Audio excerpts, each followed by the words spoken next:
सबको नमस्ते। मेरा नाम है डॉक्टर दीपिका कौशल। मैं एक होम्योपैथिक डॉक्टर हूँ, क्लिनिकल न्यूट्रिशनिस्ट हूँ और एक योगा टीचर भी हूँ। आज हम बात करेंगे भक्ति योग पर।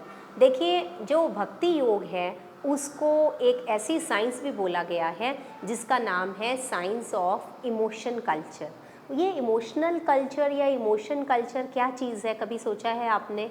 ये साइंस ऑफ इमोशन कल्चर इसलिए है क्योंकि अगर हम अपने दिमाग को पढ़ें तो हमारे दिमाग को विभाजित करें दो पार्ट्स में, एक राइट ब्रेन में और एक लेफ़्ट ब्रेन में, तो ऐसा देखा गया है कि जो हमारा लेफ़्ट ब्रेन है वो कामकाजी ब्रेन है।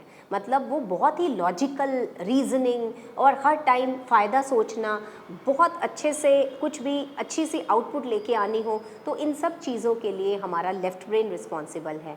लेकिन जब हम किसी क्रिएटिविटी की बात करें, हमारे इमोशंस की बात करें, हमारे भावों की बात करें, जो भावात्मक दिमाग है वो है राइट ब्रेन। तो क्या हो रहा है आजकल, ज़्यादातर हम फोकस करते हैं अपने लेफ़्ट ब्रेन को इम्प्रूव करने के लिए ताकि हम ज़्यादा से ज़्यादा अच्छा काम कर सकें, कामकाजी बन सकें, अच्छे से अर्न कर सकें। तो most of the time focus is on the left brain.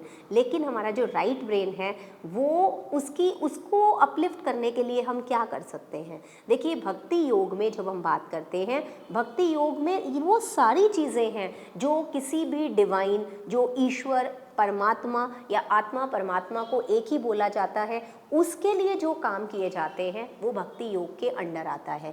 लेकिन क्या चीज़ें दी गई हैं? जब भी हम कोई श्लोक पढ़ते हैं, जब भी हम कोई मंत्र पढ़ते हैं, कोई नामावली का जो चैंटिंग करते हैं, जैसे विष्णु सहस्त्र नाम है, कोई भी पाठ पूजा जिसमें बहुत सारी चैंटिंग इन्वॉल्व होती है, वो सब भक्ति योग के ही पाठ हैं। लेकिन जैसे ही हम ये सब करना शुरू करते हैं, ये सारे डिवोशनल म्यूज़िक, भजन, कीर्तन, इन सब में इन्वॉल्व होना शुरू करते हैं, तो हमारा राइट ब्रेन जो है, राइट ब्रेन और एक लिम्बिक सिस्टम होता है, ये दोनों सिस्टम जो हैं वो इस तरह से एक्टिवेट होना शुरू हो जाते हैं। ये हमारे इमोशंस के लिए बहुत अच्छा है। और क्या होता है ना, एक थॉट से काम शुरू होता है। जो भी जिस तरह का भी थॉट हमारा होता है, वो थॉट, वो थिंकिंग प्रोसेस जो हमारे दिमाग का खेल है, दिमाग में उपजता है, जिसका सीड दिमाग में होता है, उसी हिसाब से हमारे इमोशंस, जो जब थॉट्स इंटेंसिफाई होना शुरू हो जाते हैं ना, तो वही इमोशंस बनना शुरू हो जाते हैं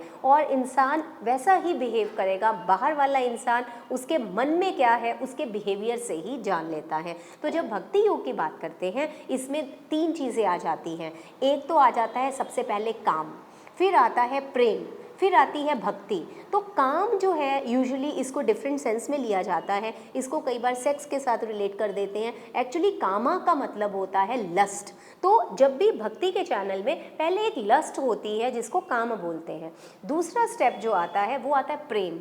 ये जो प्रेम है, इस प्रेम को as a true love for divine ही बोला जाता है। और जो तीसरा आता है, जो भक्ति है, वो क्या है? शरणागति। शरणागति को बोलते हैं सरेंडर। तो ये जो कंप्लीट सरेंडर की स्थिति है वही भक्ति कहलाती है। और नेक्स्ट स्टेप है शरणागति। तो यही भक्ति योग का पाथ है। आपने सुना होगा नवधा भक्ति। नवधा भक्ति में क्या होता है? श्रवण, कीर्तन, स्मरण, पाद सेवन, अर्चना, वंदन, दास्य, आत्मनिवेदन, सखा भाव, ये सब नवदा भक्ति के ही पाठ हैं। और नारद जी ने बहुत अच्छा नारद भक्ति सूत्र दिया है जिसमें भक्ति को प्रेम स्वरूपा, अमृत स्वरूपा, ऐसा ऐसा बोला गया है। और आपको पता है ये भक्ति का मार्ग ही नारद जी के अकॉर्डिंग जो उन्होंने बोला है, ईजीएस्ट मार्ग बताया है अपने डिवाइन के लिए, या फिर जो योग का सबसे अच्छा सरल साधन बताया गया है वो भक्ति योग को ही बताया गया है। और उन्होंने बोला है तत् सुखे सुखी त्वम, अगर तुम सुखी हो तो ही मैं सुखी हूँ। यही नारद जी के वर्ड्स हैं। फिर मिलूंगी अगले वीडियो में, कभी हम कर्म योग की भी बात करेंगे और राजयोग को लेकर, ज्ञान योग को लेकर, भक्ति योग को कंटिन्यू करते हुए फिर मिलूंगी अगले वीडियो में। तब तक के लिए नमस्ते।